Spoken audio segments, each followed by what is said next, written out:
तो हेलो दोस्तों, आप सभी को स्वतंत्रता दिवस की हार्दिक शुभकामनाएं।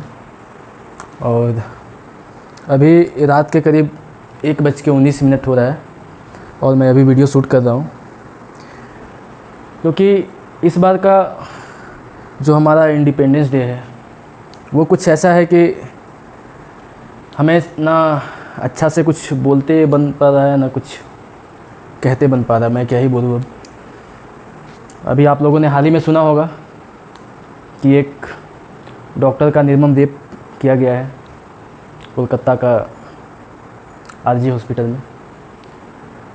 और जब एक डॉक्टर अपने ही हॉस्पिटल में सुरक्षित नहीं है और हम लोग अपने देश में आज़ादी का महोत्सव मना रहे हैं, तो ये बहुत ही गंभीर विषय है, क्योंकि जो डॉक्टर्स हमारे लिए दिन रात एक करके हमें जीवन दान देने का काम करते हैं, और डॉक्टर को दूसरा भगवान भी कहा गया है। तो आज के इस दौर में अगर डॉक्टर का ही सम्मान नहीं रहा तो आप किस तरह से बोल सकते हैं कि एक अच्छे समाज का स्थापना हो रहा है। जिस तरह से रेप के बाद हत्या हुआ और उस मामले को अभी भी गंभीरता से नहीं लिया जा रहा है, उसे देखते हुए ऐसा लग रहा है जैसे मानो मानवता मर सी गई है। तो आज मैं एक छोटा सा उदाहरण देना चाहता हूँ एक डॉक्टर के नाते, कि एक डॉक्टर का लाइफ कैसा होता है।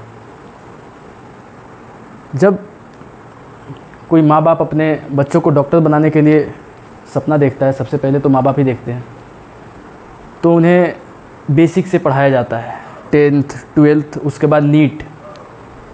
तो 12-15 साल बहुत अच्छा जो पढ़ेगा वो नीट क्वालिफाई करेगा, उसके बाद उसका MBBS में एडमिशन होगा, फिर उसको डॉक्टर का डिग्री मिलेगा। उसके बाद भी जर्नी ख़त्म नहीं होता, उसको MBBS के बाद भी एंट्रेंस निकालने पड़ते हैं और भी तरह तरह की परीक्षाएं देनी पड़ती है। और उसके बाद जब वो डॉक्टर बन जाता है, जब वो प्रैक्टिस में आता है, तो उसका एक मात्र जिम्मेवारी हो जाता है पेशेंट की सुरक्षा, चाहे वो किसी भी फील्ड में हो। अपने ट्रेनिंग के दौरान हम लोगों ने यही सीखा है कि जब तक हमारा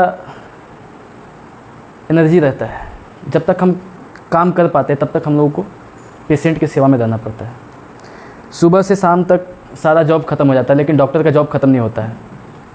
डॉक्टर या तो अपना रेसिडेंस में हो, या अपना रेंट में हो, या फिर उस हॉस्पिटल में हो, कभी भी उसके पास रात में इमरजेंसी कॉल आ जाता है और डॉक्टर उसको अटेंड करता है। इसलिए नहीं कि उसका मजबूरी है, इसलिए क्योंकि उसका एक दायित्व है। वो मानवता के लिए अपना जीवन समर्पण कर देता है। वो एक कसम खाता है कि हमें मानव जीवन की रक्षा करनी है। और इस तरह के घटना के बाद डॉक्टर अंदर से ही टूट जाते हैं। उन्हें खुद की सुरक्षा की चिंता होने लगती है। आए दिन पहले भी डॉक्टर के घरों पे हमला, डॉक्टर का मर्डर, डॉक्टर के हॉस्पिटल में घुस के रंगदारी। तो ये सारा चीज़ दर्शाता है कि जो हमें बचाने वाला है अब वो खुद सुरक्षित नहीं है। तो ये बहुत ही गंभीर बात है, और मैं पूरे देशवासियों से हाथ जोड़कर अपील करता हूँ कि आप सभी इस मुद्दे को गंभीर रूप से लें और अपनी गंभीरता दिखाएं। तो सारे देशवासियों से मेरा हाथ जोड़ के यही अपील है कि आप लोग एक बार ज़रूर सोचिए, are doctor safe in our country? क्या हमारे देश में डॉक्टर सुरक्षित हैं? और अगर नहीं, तो जब डॉक्टर ही सुरक्षित नहीं है तो हम कैसे सुरक्षित हुए? ज़रा एक बार ज़रूर सोचिएगा कि हमारे आसपास काम करने वाले डॉक्टर्स, चाहे वो हमारे सरकारी अस्पताल के हो, चाहे वो हमारे प्राइवेट अस्पताल के हो, या फिर चाहे वो किसी भी संस्था से जुड़े हुए डॉक्टर हो, वो आपके लिए काम करते हैं। डॉक्टर कभी नहीं चाहता कि उसका मरीज़ दुखी रहे। डॉक्टर को सबसे ज़्यादा खुशी तभी होती है जब उसका मरीज़ खुश होता है, उसका इलाज काम करता है। और जब डॉक्टर के साथ इस तरह की घटनाएं होंगी तो डॉक्टर अपना 100% कभी नहीं दे पाएगा। उसके अंदर जब डर रहेगा तो डॉक्टर अपना इलाज कभी पूरे दिल से नहीं कर पाएंगे। ये कहते हुए बहुत दुख हो रहा है कि जो 2 दिन पहले जो घटना हुआ, इसके बाद भी लोगों के प्रति वो जागरूकता देखने को नहीं मिली, लोगों में वो जागरूकता देखने को नहीं मिली कि अभी भी एक होके डॉक्टर के लिए आवाज़ उठाया जाए। आज ये रेप हुआ, वो डॉक्टर का जान तो वापस नहीं आएगा, ना ही उनका सम्मान वापस आएगा। मान सम्मान जान तीनों जा चुका है। लेकिन क्या डॉक्टर्स हमारे देश में सेफ़ है, इसके बारे में आवाज़ नहीं उठाया जा सकता है? क्या डॉक्टर को अधिकार है अपना आत्मरक्षा करने का, इसके बारे में आवाज़ क्या नहीं उठाया जा सकता है? क्या हम लोग इसी तरह देखते रहेंगे और एक और हादसा होने का इंतज़ार करेंगे? कब तक? अगर हमारे देश में डॉक्टर ही सुरक्षित नहीं है तो हम कैसे सुरक्षित हैं?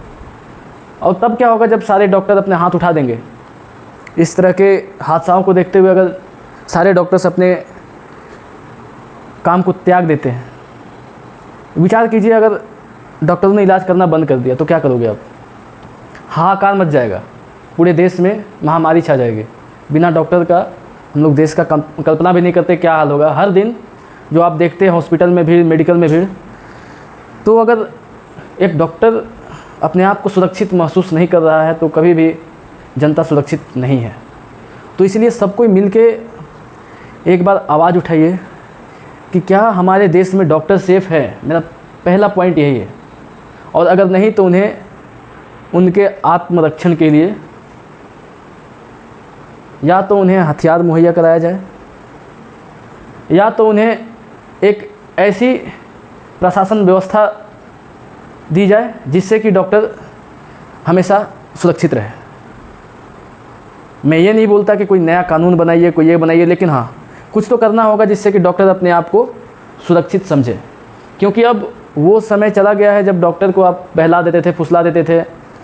चलिए किसी के घर में, किसी डॉक्टर के घर में किसी ने हमला बोल दिया, 2-4 दिन आंदोलन हुआ, उसके बाद आपने डॉक्टर को दबा दिया, चुप करा दिया। आज एक रेप हुआ, उसके बाद मर्डर हुआ, कल को ये भी बंद हो जाएगा। लेकिन अगर पूरा देश इस मामले में अपनी आवाज़ उठाएगा, पूरा देश अगर इस मामले में अपना आवाज़ बुलंद करेगा तो डॉक्टरों को न्याय ज़रूर मिलेगा। और जब डॉक्टर के लिए आवाज़ उठाएंगे तो आप निश्चित रूप से एक अच्छे समाज की कल्पना कर सकते हैं।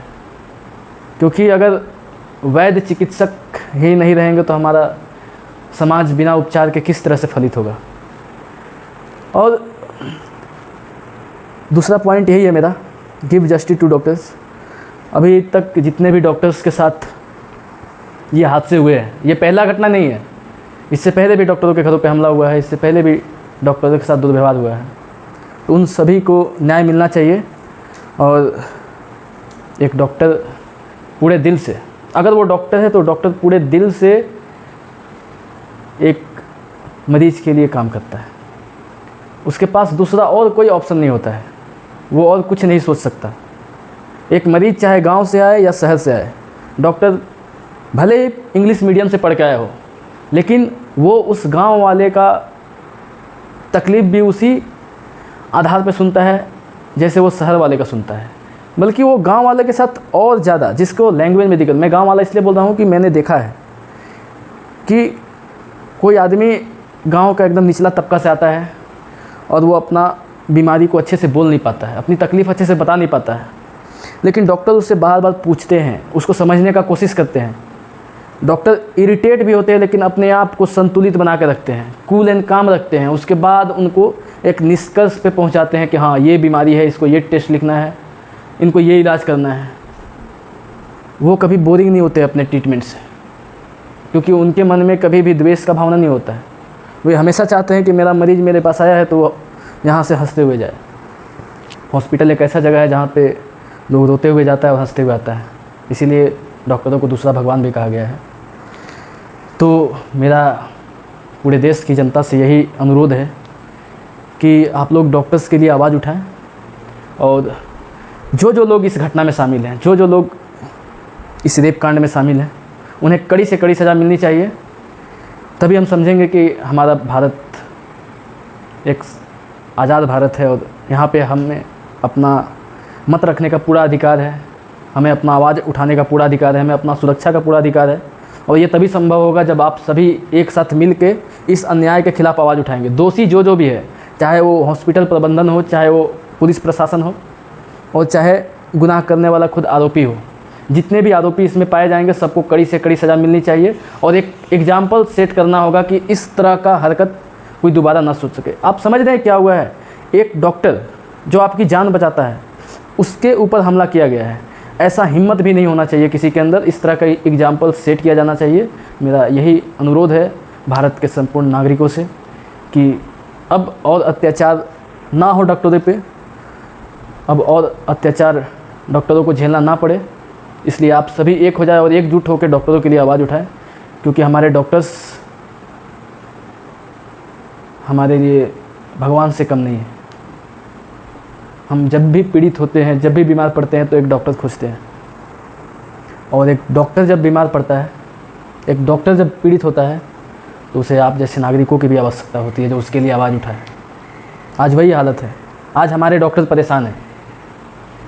इस कोर्ट को पाने के लिए 15-20 साल लग जाता है एक डॉक्टर को, तब जाके वो देश के लिए, जनता के लिए सेवा दे पाता है।